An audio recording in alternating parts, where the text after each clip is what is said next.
আজকে চলে এসেছি রাজশাহীর one of the historic spot পুঠিয়ার রাজবাড়ি।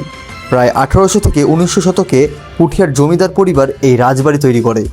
শোনা যায় পুঠিয়া রাজ পরিবার কিন্তু আর্ট আর ধর্মীয় স্থাপত্যে খুব প্যাশনেট ছিল, আর সেটা আপনি এখানে না আসলে কখনোই বুঝতে পারবেন না। এই হচ্ছে আমার বড় ভাই। আমার থেকে বেশি স্মার্ট তোমাকে লাগছে। না না, তুই হলো originally. Okay, me with beautiful ladies. আমার বউয়ের জন্য এরকম একটা বানিয়ে দেবো, সমস্যা নেই, যেখানে আমি আরও গান করবো নি ভিগে হোটু তেরে।